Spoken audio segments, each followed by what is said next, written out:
Hi guys, my sister is going to getting married in 15 days. நான் அதை ஒரு சீரீஸாக start பண்ணலான்னு இருக்கேன். என் சிஸ்டர் மேரேஜுக்கு நான் எப்படி ரெடி ஆகிறேன் அப்படின்றது தான் இந்த சீரீஸு. ஸோ அதுக்கு முன்னாடி இந்த ட்ரெஸ்ஸோட லிங்க் வேணும் அப்படின்னா கீழே கமெண்ட் பண்ணுங்கள். நான் அதோட லிங்க் கொடுக்குறேன் உங்களுக்கு. திங்ஸ் நான் எல்லாமே ஆன்லைனில் தான் ஆர்டர் பண்ணியிருக்கேன். ஸோ ஒன்றுமத்தோட ரிவ்யூவும் ஒரு வீடியோவாக நான் ஷேர் பண்ணுறேன். இன்றைக்கி வந்து நான் ஃபுட் வியர் தான் ஆர்டர் பண்ணியிருந்தேன். ட்ரெஸ் வந்து எல்லோ கலர் அப்படின்றதுனால எல்லோ கலர் அப்படி இல்லைன்னா கோல்டன் கலர் போகணும் தான் என்னோட ஆசை. ஃபர்ஸ்ட் நான் வந்து எல்லோ தான் சூஸ் பண்ணேன். பட் ஆனால் எல்லோ எல்லா ட்ரெஸ்க்கும் போட முடியாது இல்லையா? ஸோ அதனால் கோல்டுக்கே போயிட்டேன்.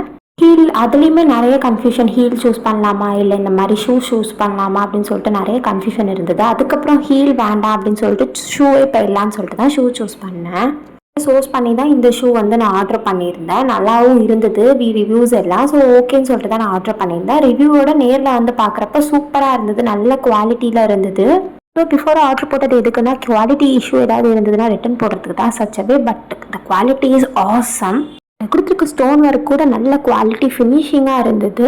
ஆனால் அவுட்ஃபிட்க்கு எல்லாத்துக்குமே பக்காவாக பேர் ஆகும். கோல்டு கலர்ன்றதுனால நீங்கள் எல்லா கிராண்ட் அவுட்ஃபிட்க்குமே யூஸ் பண்ணிக்கலாம்.